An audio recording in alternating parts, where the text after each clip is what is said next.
अगर एक हाउसवाइफ ने एक दिन की भी छुट्टी मार ली तो घर की हालत ऐसी हो जाती है जो देखने लायक नहीं होती है।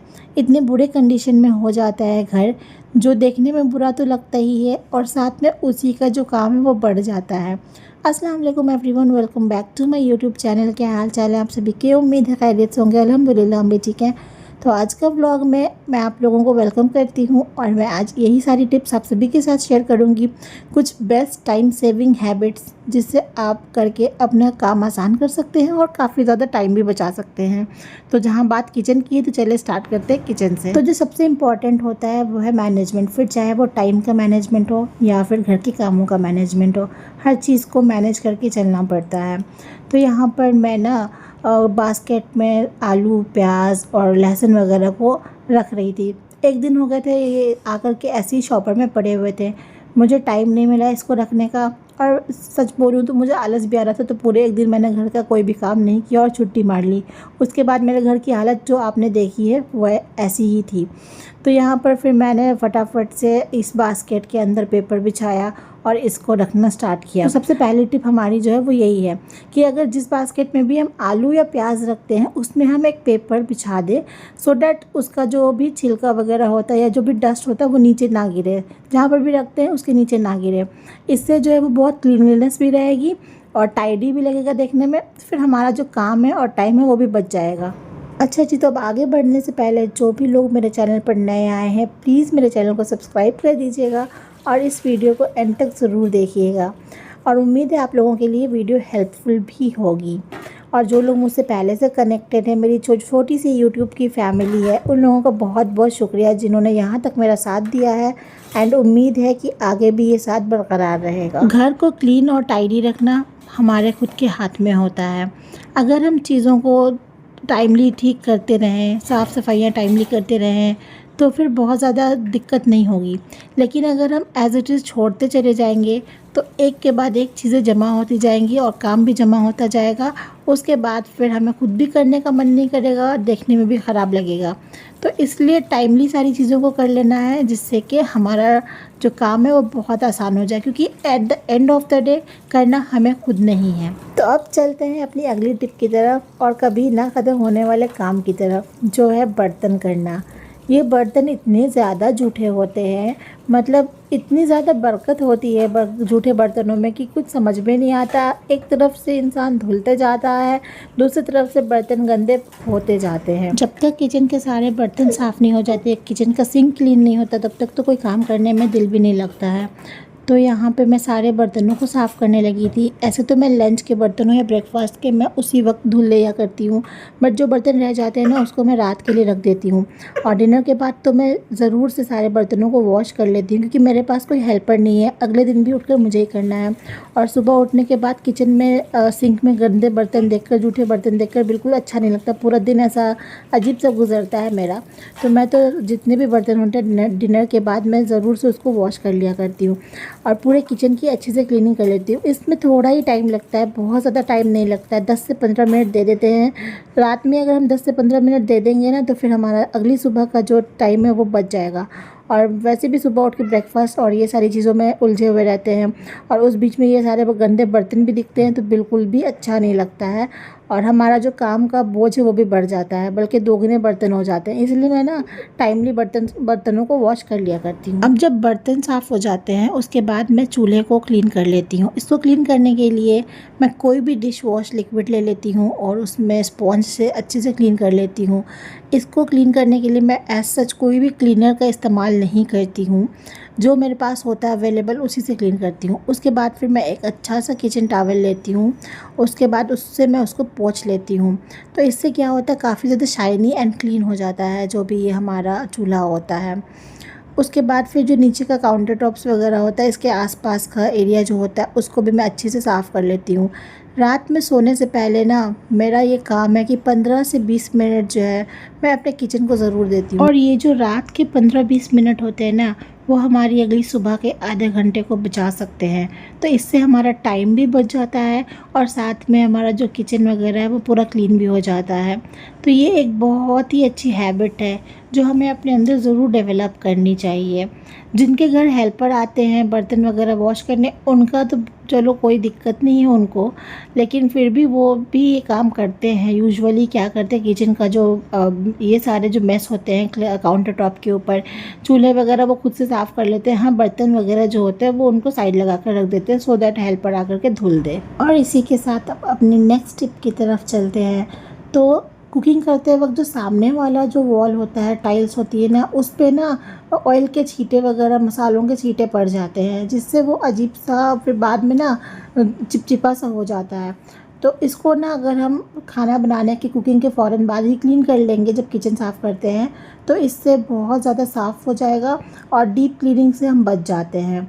वरना डीप क्लीनिंग के टाइम में ये सारी चीज़ें बड़ी टाइम टेकिंग होती है और इनको एक एक करके क्लीन करना बहुत मुश्किल भी होता है। तो इसलिए अगर हम 2 मिनट निकाल के इसको अगर हम गीले कपड़े से वाइप कर देंगे तो काफ़ी चीज़ें क्लीन हो जाएगा।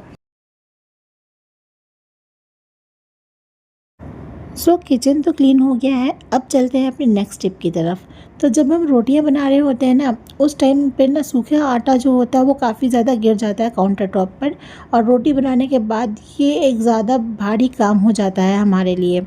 तो इसको आसान करने के लिए मैं क्या करती हूँ कि काउंटर टॉप के ऊपर एक ना गीला टॉवल बिछा देती हूँ, किचन टॉवल या कॉटन का कोई भी क्लॉथ को मैं गीला कर देती हूँ और उसको बिछा देती हूँ। उसके ऊपर मैं चकला रखती हूँ एंड फिर रोटियाँ बेलती हूँ।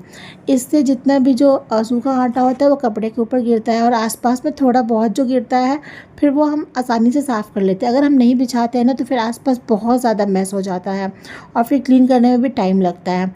आजकल तो ऑनलाइन या फिर मार्केट में काफ़ी अच्छी शीट आई हुई है, सिलिकॉन शीट्स वगैरह, जिसको हम ख़रीद सकते हैं और उसका भी यूज़ कर सकते हैं।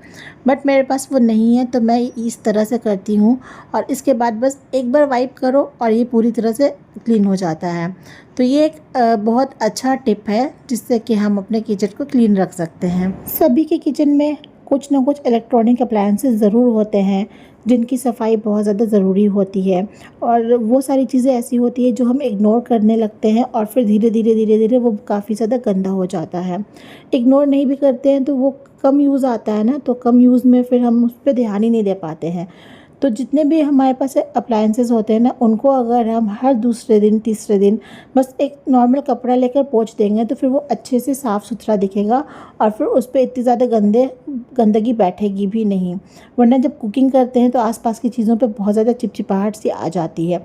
तो मेरे पास तो कुछ नहीं है, सिर्फ ये एक मिक्सर है और मैं इस मिक्सर को हर दूसरे दिन एक नॉर्मल सा कपड़ा लेकर के साफ़ कर दिया करती हूँ। इससे क्या होता है कि फिर उस पे ना जैसे मसाले वगैरह पीसते हैं वो गिर जाते हैं तो मैं फ़ौरन से साफ़ कर देती हूँ।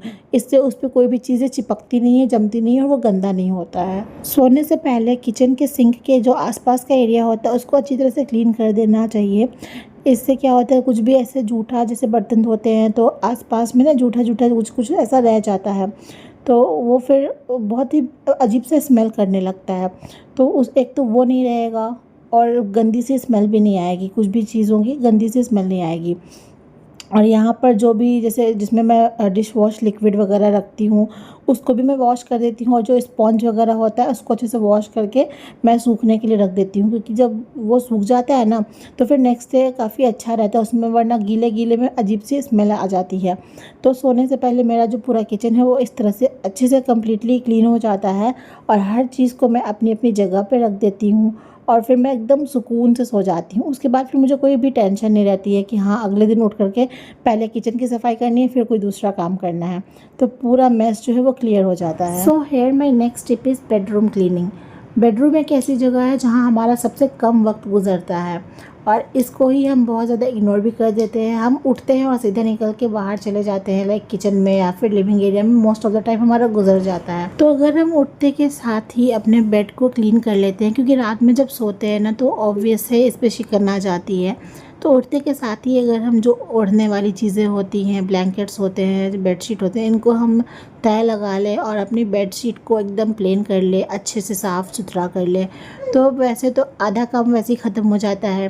बेडरूम हमारा एकदम चकाचक हो जाता है और देखने में खूबसूरत भी लगता है एंड एक बहुत बड़ा काम भी जो है वो कम होता है। तो स्टार्टिंग में ही 5 मिनट निकाल ले और इसको साफ़ कर लेना तो फिर बहुत ईजी हो जाता है। अच्छा, अक्सर ये भी होता है ना कि हम जब रात में सोने के लिए आते हैं कमरे में तो अपने साथ जो भी हमारी नाइट क्रीम वगैरह होती है या ग्लासेस होते हैं, पानी के बॉटल्स होते हैं, मेडिसिन होती है, ज़रूरत की जो भी चीज़ें होती है वो अपने साइड टेबल पर या फिर अपने आसपास रख लेते हैं ताकि हमें रात में उठना ना पड़े बार बार और इजीली हमें जो भी चीज़ें हैं वो अवेलेबल हो हमारे लिए। तो उसके बाद जो नेक्स्ट डे होता है तो फिर हम इन चीज़ों को वापस जगह पे रखना भूल जाते हैं क्योंकि बाकी के कामों में इतने बिजी हो जाते हैं। तो जैसे ही हम सोकर उठे ना तो इन चीज़ों को कम से कम अपनी अपनी जगह पर रख दें तो things will become more easy. और साहिबा की जो मेडिसिन होती हैं या मेरी जो मेडिसिन होती है उनको तो मैं ख़ास करके पहले ही ला करके रख लेती हूँ क्योंकि जिस दिन मैं नहीं रखती हूँ उस दिन मैं अपनी मेडिसिन लेना ही भूल जाती हूँ और नेक्स्ट डे फिर मैं इनको उठाकर अपनी जगह पर रख देती हूँ। और बाकी जो भी एक्स्ट्रा चीज़ें होती है उनको फिर मैं उठाती हूँ और जगह पकड़ा देती हूँ, वरना तो इतना ज़्यादा फैल जाता है ना कि स्पेस नहीं होती कि बाकी की कुछ चीज़ें हम यहाँ पर रख सकें। तो इस तरह से मैं इनको खाली कर देती हूँ और फिर हमारा जो पूरा बेडरूम है वो बहुत ज़्यादा प्यारा लगने लगता है। तो अब जी नेक्स्ट है डस्टिंग। अगर 3 से 4 दिन तक छोड़ दिया जाए, बिल्कुल भी डस्टिंग के काम को हाथ ना लगाया जाए ना, तो 5वें दिन ना इतनी ज़्यादा धूल नज़र आने लगती है हर जगह पर कि बस समझ नहीं आता कि ये आ कहाँ से जाती हैं। और जबकि खिड़की दरवाजे तो बंद होते हैं फिर भी ये धूल वगैरह अंदर आ ही जाती है। और ख़ास करके वहाँ जहाँ पर जिनका घर टॉप फ्लोर पर होता है, तो मेरा जो घर है वो इस बिल्डिंग के 4th फ्लोर पर है और ये लास्ट फ्लोर है। तो मेरे घर में तो बहुत ज़्यादा डस्ट आ जाती है, तो मुझे हर दूसरे दिन तीसरे दिन ना डस्टिंग करनी पड़ती है। और मैं करती इसलिए भी हूँ क्योंकि अब साहिबा ना चीज़ों को मतलब टच करने लग गई है। उसको उसके पापा टहलाते हैं तो वो चीज़ों को उठाती है, हाथ से पकड़ती है। तो इसलिए मैं हर चीज़ को एकदम अच्छे से साफ़ करके रखती हूँ सो दैट कुछ भी इन्फेक्शन उसको ना हो किसी भी तरह से। अगर 5-10 दिनों के लिए डस्टिंग का काम ना किया जाए ना, उसके बाद तो घर की हालत ऐसी होती है जैसे देखकर लगता है कि कब से सफाइयाँ नहीं करी गई हों यहाँ पर। इसीलिए मैं हर दूसरे से तीसरे दिन कोशिश करती हूँ कि डस्टिंग का काम तो एटलीस्ट कर लिया करूँ। अगर मुझे पूरे दिन में टाइम नहीं मिलता है ना, तो अगर नेक्स्ट डे मुझे झाड़ू पोछा करना है तो उसके एक दिन पहले मैं रात को ही ये सारे काम कर लेती हूँ। एक एक चीज़ को मैं अच्छे से पोंछ लेती हूँ ताकि अगर साहिबा हाथ भी लगाए तो उसको उसके हाथों में कोई धूल वगैरह ना लगे। और इससे क्या होता है कि मेरा नेक्स्ट डे का भी काम आसान हो जाता है। और ये 15-20 मिनट का जो काम है अगर ये हम टाइमली हर दूसरे तीसरे दिन कर लिया करेंगे तो हम डीप क्लीनिंग से भी बच जाएंगे, वरना डीप क्लीनिंग में कितना टाइम जाता है ये इसका अंदाज़ा तो हम सबको ही रहता है। अगर तो आप जॉइंट फैमिली में हो फिर तो काम डिवाइडेड हो जाते हैं और लोग हेल्प भी कर देते हैं, तो ये सारी चीज़ें इतनी मुश्किल नहीं होती हैं। लेकिन अगर आप अकेले रह रहे हो, मतलब सिंगल फैमिली में रह रहे हो, फिर तो बहुत मुश्किल होता है क्योंकि खुद ही सारा काम करना है और खुद ही टाइम भी मैनेज करना है। एंड अगर आपके साथ छोटे बेबी हैं फिर तो और ज़्यादा प्रॉब्लम्स आ जाती हैं क्योंकि छोटे बेबी तो साथ छोड़ते ही नहीं हैं। और मेरे पास बस उतना टाइम होता है जितनी देर साहिबा अपने पापा के साथ होती है और मेरे हस्बैंड घर पर होते हैं। अगर वो ऑफिस चले जाते हैं फिर तो ये मुझे छोड़ती नहीं है। अच्छा, यहाँ पर कुछ मैं अपने DIYs दिखा रही थी। जब मैं फ्री होती थी ना अकेले, तब मैं ये सारी चीज़ें बनाया करती थी। अब तो टाइम नहीं मिलता, लेकिन जब साहिबा नहीं थी उससे पहले मैं और मेरे हस्बैंड अकेले हुआ करते थे ना, तो मैं जब अकेली मतलब घर में रहती थी, वो ऑफिस चले जाते थे, तो उस टाइम पे मैं ये सारी चीज़ें करती थी, मुझे अच्छा लगता था। और इस तरह के कितने ही DIYs मैंने बना रखे हैं यहाँ पर, क्योंकि जब मैं अकेली होती थी ना तो अब बंदा कितना ही TV देख सकता है, कितना ही मोबाइल फ़ोन यूज़ कर सकता है और कितना ही शांति से बैठ सकता है या फिर घर पे कितनी बात कर सकता है ना। तो इसीलिए मैं फिर इन सब चीज़ों में अपना टाइम निकाल देती थी क्योंकि घर के भी काम अगर हम करते उसके बाद भी मेरे पास बहुत फ्री टाइम बच जाया करता था क्योंकि 2 से 3 घंटों में घर के काम जो है वो कंप्लीट हो जाते थे। उसके बाद फिर मैं अपना जो भी मेरा हॉबी था, जैसे कुछ भी एम्ब्रॉयडरी या DIYs करना, तो ये सारी चीज़ें मैं करती थी। अच्छा, तो बाकी सब जगहों की तो डस्टिंग एंड क्लीनिंग हो गई थी। अब ये जो वॉल पे फ्रेम्स लगे थे मैं इनको साफ़ कर रही थी। ये सारी जो छोटी छोटी चीज़ें होती है ना, ये माइंड से स्लिप कर जाती है और फिर ये हमारा काम ही बढ़ा देती हैं।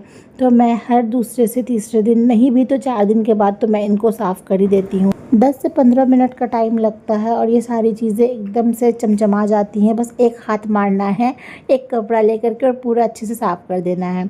तो मैं कोई भी वेट टिश्यू या फिर कोई भी कपड़ा जो होता है कॉटन का ना साफ़ सुथरा, उसको धुल देती हूँ और उसको गीले कपड़े से मैं इन सबको पोंछ देती हूँ। इससे काफ़ी ज़्यादा शाइन भी आ जाती है और एक अलग सा लुक भी आ जाता है।